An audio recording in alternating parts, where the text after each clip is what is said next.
그리고 하나님께 우리가 어디로 나아갈지 어느 방향으로 가야 될지를 안다면 하나님께서 우리를 그 방향으로 더 축복하시며 더 사랑하시며 더 인도해 주실 줄 믿습니다.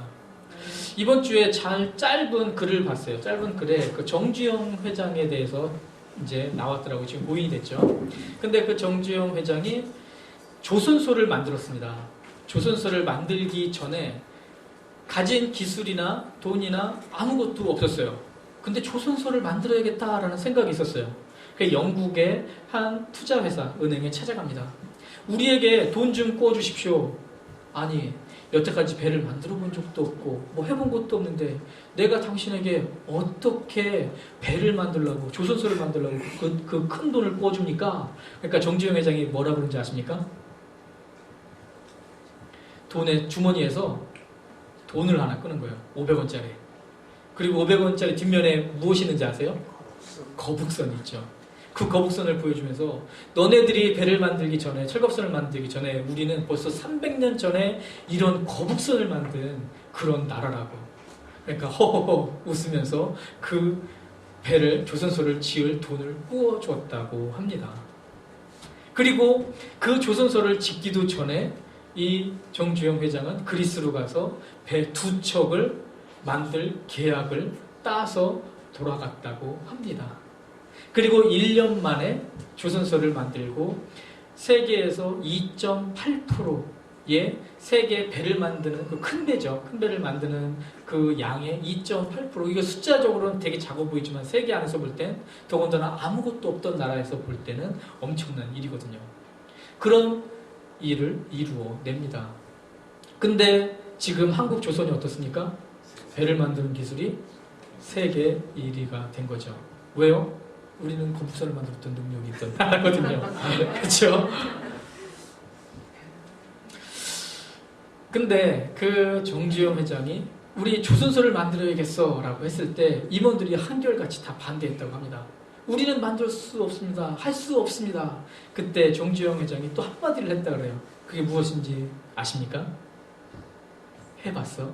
그쵸? 사랑하는 성도님, 과연 사랑하는 성도님들은 하나님의 은혜 가운데, 하나님의 사랑 가운데, 하나님의 능력 가운데 이 세상을 살고 있다고 이야기합니다. 그쵸?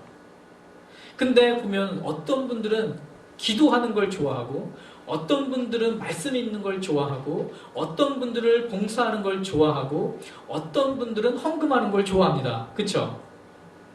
근데 우리 사랑하는 성도님들은 어떠세요? 왜 어떤 분들은 봉사하는 분들은 봉사하는 걸 좋아하고, 어떤 분들은 그러니까 섬기는 게 봉사하는 거죠. 어떤 분들은 그러니까 자기가 했던 대로 기도하는 분들은 기도하는 것을 좋아하고. 왜 그럴까요? 달란트이기도 합니다. 또 하나는 기도를 해보니까 하나님께서 기도를 들어주세요. 그쵸? 그러니까 기도를 하니까 하나님께서 기도를 들어주시니까 기도하게 되는 거예요. 왜요? 우리는 이기적인 인간들이기 때문에 기도했는데 하나님께서 기도를 들어주지 않으세요? 그럼 기도 안 해요. 그쵸? 내가 봉사했는데 봉사한 기쁨이 없어요. 그럼 봉사 안 해요. 왜요? 우리는 이기적이기 때문에. 근데 봉사를 했는데 기쁨이 있어요. 봉사했는데 하나님께서 은혜를 부어주세요. 그러니까 봉사를 합니다.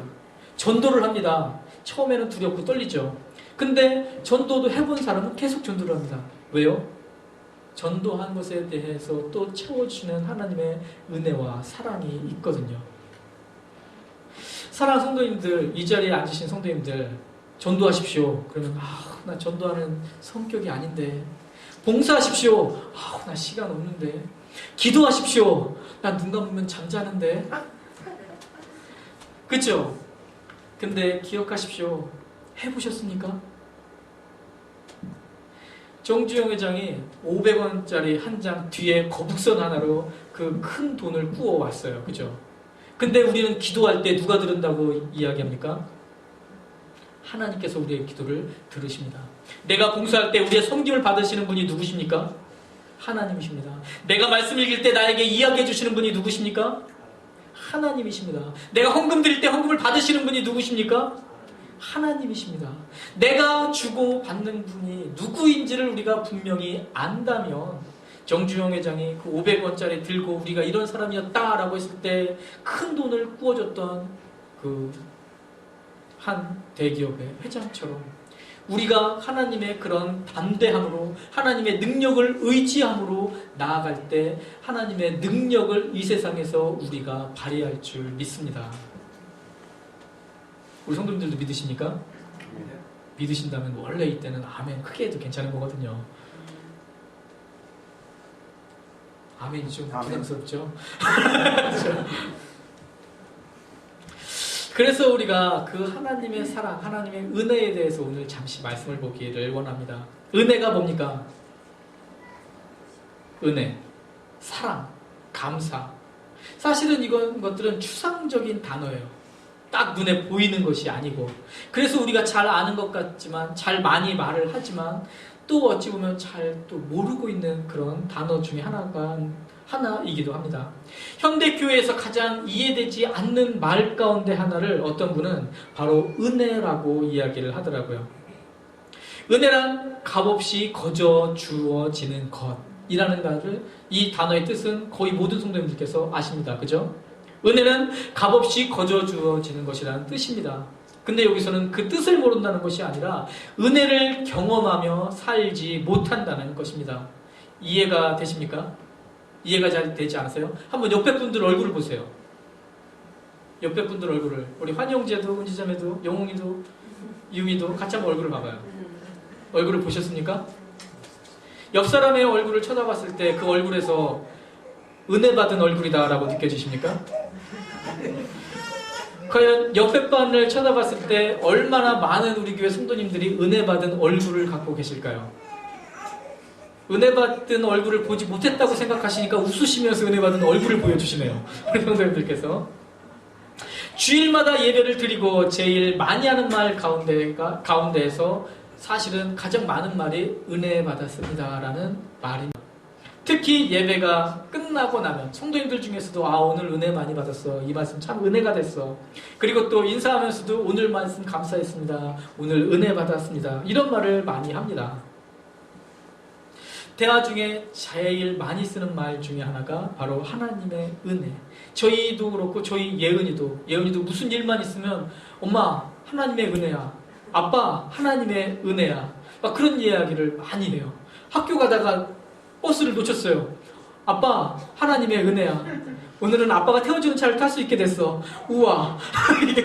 그쵸?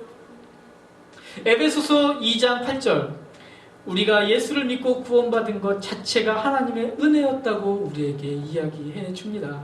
너희가 그 은혜를 인하여 믿음으로 말미암아 구원을 받았으니 이것이 너희에게서 난 것이 아니요 하나님의 선물이다. 우리가 구원받은 것이 하나님의 은혜고 우리가 이 세상 살아가는 것이 하나님의 은혜입니다. 우리가 얻은 것도 하나님의 은혜고 우리가 잃은 것도 하나님의 은혜입니다. 기억해 보십시오. 저희 예은이가 차를 놓쳤을 때 아빠한테 혼나겠지. 어떻게 좀 더 뛸 걸 하면서 마음이 얼마나 힘들겠어요. 차를 놓쳤을 때 단순히 기쁜 것이 아니에요. 그죠? 힘들고 어렵게 고개를 숙이고 집으로 왔어요. 그랬더니 누가 기다리고 있습니까? 제가 기다리고 있죠. 그리고 차를 타죠. 잃은 것도 은혜고 그리고 얻은 것도 은혜임을 기억하시는 성도님들이 되시기를 소망합니다. 우리는 은혜 받은 사람들입니다. 지금도 하나님의 은혜 가운데 살아가고 있습니다. 근데 이해할 수 없는 사실은 우리를 접촉하는 이웃들이 우리가 은혜 받은 사람이라는 것을 알지 못한다는 것입니다. 우리의 이웃이, 우리의 형제가, 우리가 아는 사람들이 내가 은혜 받은 사람인 것을 느끼지 못한다는 것입니다. 사랑하는 성도님들은 어떻습니까? 성도님들을 바라볼 때에 우리의 자녀가, 우리의 친구가, 그 누군가가 정말 누구누구는 은혜 받았어라는 것을 느낄 수 있는 그런 삶을 살고 계십니까? 은혜를 받았다면 더 너그러울 것 같은데 더 깐깐하고 더 야박한 게 우리가 다른 사람들에게 보여지기도 합니다. 도대체 은혜를 받았다, 이 말이 의미하는 것이 무엇일까요? 우리가 같이 하나님의 말씀을 보기 원합니다. 사도행전 4장 32절에서 35절 말씀입니다. 사도행전 4장 32절에서 35절.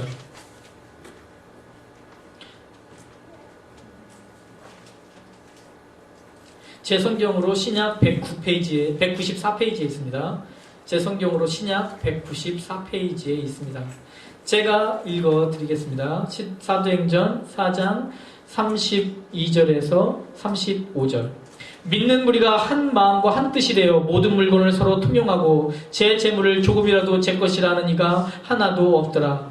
사도들이 큰 권능으로 주 예수의 부활을 증거하니 무리가 큰 은혜를 얻어 그 중에 핍절한 사람이 없으니 이는 밭과 집 있는 자는 팔아 그 판 것의 값을 가져다가 사도들의 발 앞에 두매 저희가 각 사람의 필요를 따라 나눠 주미러라. 아멘. 오늘 본문은 믿는 무리가 큰 은혜를 받았다고 지금 말해주고 있습니다. 오순절 성령 강림 이후에 담대히 복음을 증거한 사도들을 통해 하나님의 은혜를 받은 무리들이 생겨났습니다. 그 무리들은 이전과 전혀 다른 삶의 특징을 지금 나타내 보여주고 있습니다. 그러기에 오늘 우리가 본문을 통해서 하나님의 은혜 받은 사람들의 참된 모습이 무엇인지를 깨닫고 보고 그리고 그 모습을 담기 위해 노력하기를 소망합니다. 은혜 받은 사람의 진정한 능력은 무엇일까요? 첫 번째로 공동체를 하나 되게 만든다는 것입니다. 은혜 받은 사람의 진정한 능력이 무엇이라고요? 공동체를 하나 되게 만든다는 것입니다. 은혜 받은 사람의 특징, 우리가 생각했던 것과는 좀 다르지 않습니까? 은혜 받은 사람은 우리가 어떻게 보여줍니까? 저 사람 진짜 은혜 받았구나. 어떻게 느껴요? 찬양 부리며, 말씀드리며, 기도하며, 눈물을 툭툭툭 떨어뜨립니다. 그러면, 저 사람 은혜 받았네. 우리가 혹시 그렇게 생각하지 않나요? 은혜 받은 사람은 마음에 감동이 있다. 잠시 눈 시울이 뜨거워졌다. 이런 것들로 우리가 은혜 받았다를 평가하지 않습니까? 보통 우리가 신앙생활을 하면서 은혜 받았다라는 말을 할 때 어떤 때 그런 말을 하는지 생각해 보십시오. 어떤 변화가 일어났는지 눈물 외에. 오늘 본문은 다르게 말하고 있습니다. 우리가 생각했던 것과 그들이 은혜 받고 마음이 짠했다라고 말하고 있지 않습니다. 이런 것들은 전혀 묘사되고 있지 않습니다.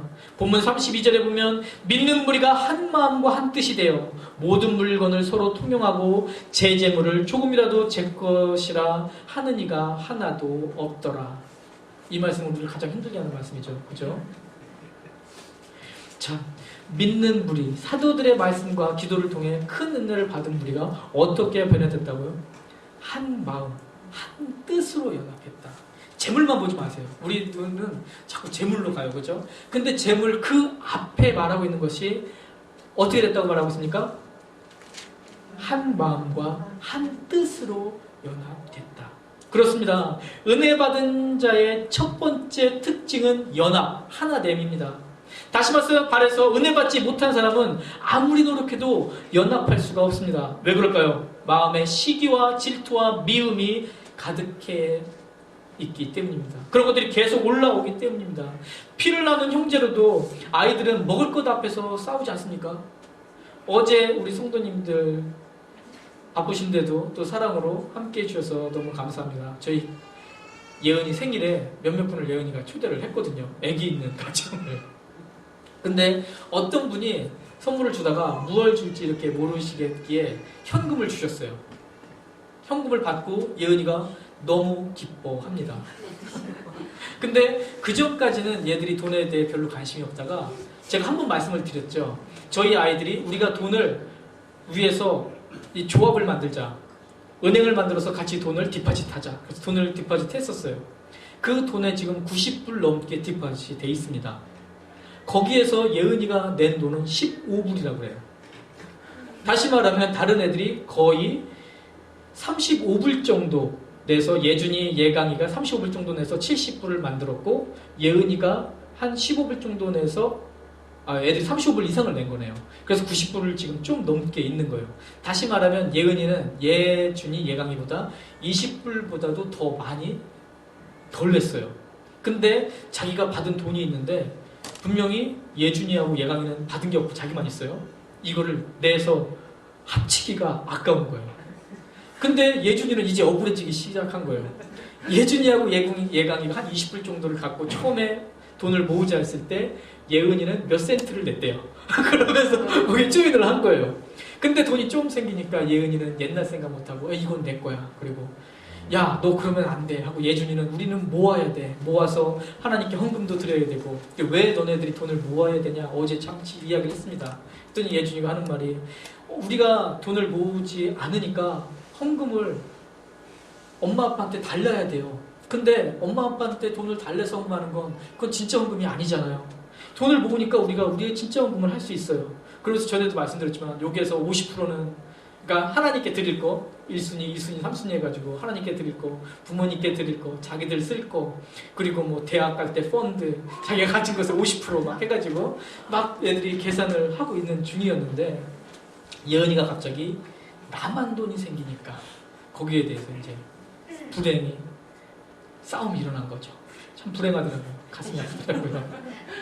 근데 과연 이것이 아이들만의 문제일까요? 아이들만 그런가요? 어른이 되면 좀 더 큰 것을 가지고 싸우지 않나요? 세상을 보면 우리하고는 상관이 없지만 세상을 보면 부모가 남긴 유산으로 인해 형제간에 다툼이 일어나고 그리고 정말 큰 사건까지 일어나는 일들이 비일비재합니다. 부부간에 하나 되지 못하고 깨지는 일들도 지금 급속히 일어나고 있습니다. 가정의 평화가 깨지고 있습니다. 어릴 적에는 정말 우리가 힘들고 어려워서 부모님, 아버님께서 나쁜 행동을 하실 때 보통 친구들 이렇게 보면은 그래 밖에서 열심히 농사일을 하시다가 지치니까 술 한잔 드셨고 술 한잔 드시니까 이렇게 하는 거지 라고 생각을 하면서 이해하려고 노력했습니다. 근데 지금은 많이 배우고 또 많이 갖고 했는데도 계속 똑같은 일들이 반복해서 일어납니다. 많은 곳에서 일어납니다. 더 부유해지고 더 많이 배웠지만 갈등의 골은 깊어만 가는 모습들이 있습니다. 우리나라가 사회 갈등 지수가 0.75라고 합니다. 무슨 말인지 모르시죠?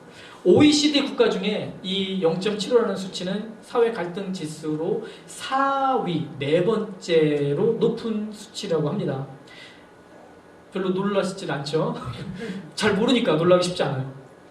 근데 쉽게 얘기하면 우리는 돈에 대해 민감하니까 이 사회 갈등으로 인해 연간 쏟아내는 손실액이 1년에 300조라고 합니다.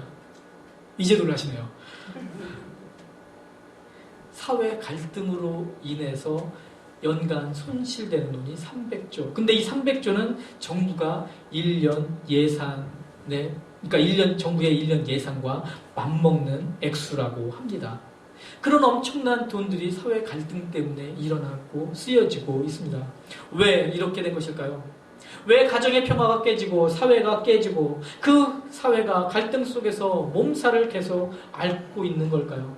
성경은 그 근본적인 원인을 이렇게 말해주고 있습니다. 로마서 3장 23절 우리가 잘 아는 것처럼 모든 사람이 죄를 범하였음에 하나님의 영광에 이르지 못하더니 모든 사람이 죄를 범하였기 때문에 우리 안에 그 죄성이 있기 때문에 하나님의 영광에 이르지 못한다는 건 뭐예요?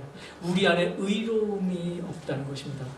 내가 죄가 있고 내가 의롭지 못하기 때문에 우리는 자꾸 갈등하려고 하고 자꾸 싸우려고 하고 자꾸 벌어지려고 하는 습성이 있는 것입니다. 모든 인간의 문제가 바로 여기에 있습니다. 죄로 인해 하나님과의 관계가 단절된 것입니다. 하나님을 잃어버린 채 서로의 얼굴을 바라보며 서로가 상대방이 준 상처만을 기억하게 되는 것입니다. 그리고 말합니다. 저 사람과는 도저히 하나 될 수가 없어. 어떻게 내가 저 사람과 같이 살 수가 있겠어? 어떻게 내가 저 사람과 같이 일할 수가 있겠어? 어떻게 내가 저 사람과 동역할 수가 있겠어? 솔직히 말하면 이 자리에 앉은 우리 모두 그리고 저도 그런 사람 중에 하나일 것입니다. 왜 우리가 이렇게 될까요? 세상 사람들은 죄 때문에 그렇다고 하지만 하나님의 영광에 이르지 못하기 때문에 그렇다고 하지만 우리는 하나님의 은혜를 받은 자인데 하나님의 사랑을 받은 자인데 왜 우리도 그럴까요? 왜 저도 그럴까요? 고민을 해봤습니다. 왜 내가 이런 더러운 죄를 계속 반복해서 질 수밖에 없는가? 은혜는 많이 받았지만 은사는 많지만 그렇지만 내가 하나님의 은혜를 헤아리지 못하기 때문에 하나님께 이 큰 은혜를 받았는데 그걸 곧 잊어버리고 옆에 사람을 볼 때는 또 나의 잣대를 가지고 내가 계산해서 보기 때문에. 하지만 기억하십시오. 하나님의 은혜를 받은 자, 하나님의 사랑을 받은 자, 그런 자는 육신에 속한 자가 아닙니다. 고린도전서 3장 3절에 보면 너희는 아직도 육신에 속한 자로다. 너희 가운데 시기와 분쟁이 있으니 어찌 육신에 속하여 사람을 따라 행함이 아니리요 라고 말하고 있습니다. 육신에 속한 자. 사랑하는 성도님들, 우리가 하나님의 은혜 받은 자로서 그 능력을 나타내기를 소망합니다. 그 능력이 무엇입니까? 하나 되게 하는 것입니다. 하나님께 이런 소리를 우리가 안 들었으면 좋겠습니다. 자주 저도 이런 말씀을 듣는 것 같습니다. 성은아, 내가 아직도 은혜의 지배를 받지 않고 육신의 지배를 받는구나. 사랑하는 성도님들은 하나님께 어떤 소리를 듣고 계십니까? 누구누구야? 너는 하나님께 은혜의 지배를 받고 있구나라는 소리를 듣고 계십니까? 아니면 은혜의 지배를 받지 않고 육신의 지배를 받는구나라는 소리를 듣고 계십니까? 하나 되게 하는 힘, 바로 그것이 은혜 받은 자의 특징입니다. 은혜 받은 자는 내가 받은 은혜를 헤아릴 줄 알며 그 은혜로 하나님의 사랑을 받은 은혜로 주변 분들을 사랑하는 자들일 것입니다. 그 은혜를 나누는 자들일 것입니다. 그래서 은혜 받은 사람의 특징, 그 능력이 무엇이냐? 두 번째는 은혜를 어려운 이웃과 나눈다는 것입니다. 너무나 당연한 말 아닙니까? 은혜를 받았으면 은혜를 나누어야 그게 사람이죠. 은혜를 받고도 은혜를 나누지 않으면 사람들은 그 사람을 짐승같이 취급하게 됩니다. 그런데 우리는 하나님의 무한하신 은혜, 한량없는 은혜를 받고도 그 은혜를 나누지 않고 있습니다. 주는데 인색합니다. 저만 그런가요? 우리 사랑하는 성도님들은 어떻습니까? 받는 데는 익숙해 있습니다. 그런데 과연 주는 데는 어떻습니까? 아마 누군가가 요즘 몰래 TV, CCTV 이것 때문에 우리가 모든 게 다 기록되고 있다라고 하는데, 만약 몰래 TV가, CCTV가 나의 하루를, 나의 일주일을 쭉 찍고 그걸 내가 되돌아본다면 과연 우리는 어떠한 고백을 할 수 있을까요? 아마 그런 생각을 저도 해봤는데, 그러고 나면 저의 고백은 그럴 것 같습니다.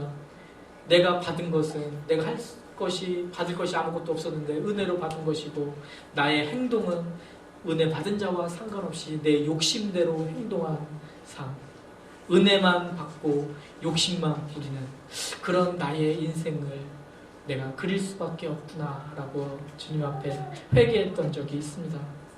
사랑하는 성도님들은 어떠십니까? 과연 주님께 무엇을 받고 있으며 주님께 받은 그 은혜와 사랑을 하나님 앞에 그리고 이웃에게 주변에 나누고 계십니까?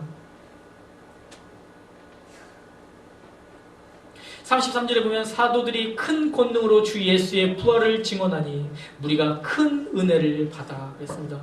예수님께서 우리의 죄를 씻어주시기 위해서 십자가에 못 박혀 돌아가셨습니다. 그리고 3일 만에 부활하셨습니다. 그리고 말씀하여 주십니다. 귀찮아, 내가 너를 사랑한다.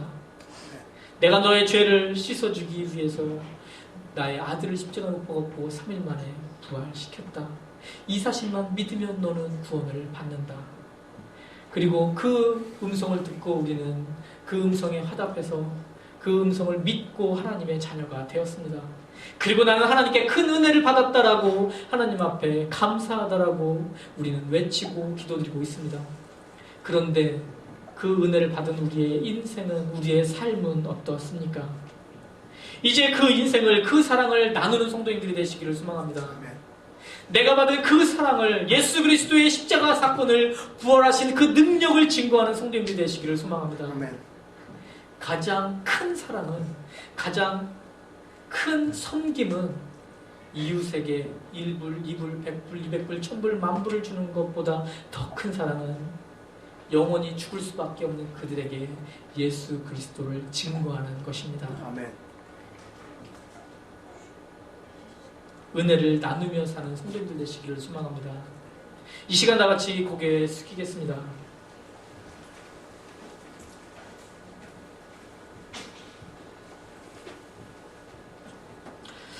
과연 사랑하는 성도님들은 은혜를 받으셨습니까? 하나님의 사랑을 받으셨습니까? 이 자리에 왜 앉아 계십니까? 우리는 도입부에 얘기했던 것처럼 정주영 회장의 그러한 사건을 보고 감동을 받습니다. 우와 라고 합니다. 대단하다 라고 합니다. 그런데 기억하십시오. 우리와 함께하여 주시는 분은 하나님이십니다. 지금도 살아계셔서 생사화복을 주관하시는 이 역사의 주관자이신 하나님이십니다. 그 하나님을 의지하고 그 하나님과 동행하시는 성도님들 되시기를 소망합니다. 혹시 누군가가 성도님들께 기도하라고 합니까? 누군가 성도님들께 봉사하라고 합니까? 누가 성도님들께 섬기라고 합니까?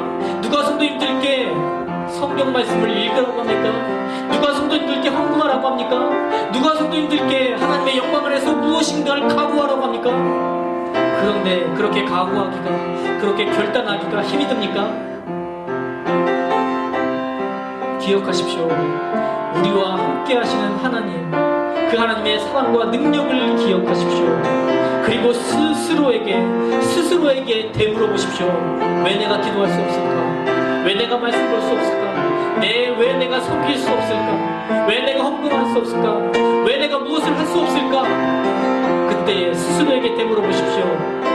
누구누구야, 성은아, 너 그거 해봤니? 지금 해보고 안 된다고 하는 거니? 지금 해보고 너 해봤니? 이 시간 스스로 되물은 기도를 주님 앞에 올려드리길 원합니다. 하나님의 능력 앞에, 하나님 저 이것 해보지 않았습니다. 할 수 있는 능력을 주십시오. 하나님 저 이것 해보지 않았습니다. 그렇지만 하나님의 약속을 붙들고 싶습니다. 제가 이것을 행할 수 있는 지혜를 주십시오. 하나님 저 이것 해보지 않았습니다. 하지만 하나님의 은혜를 받은 자로서 하나님의 능력 앞에 바로 서고 싶습니다. 이것을 행할 수 있는 결단력을, 담대함을 허락하여 주시옵소서. 이 시간 그렇게 주님 앞에 기도로 나아가길 원합니다. 다 같이 기도로 나아갑니다.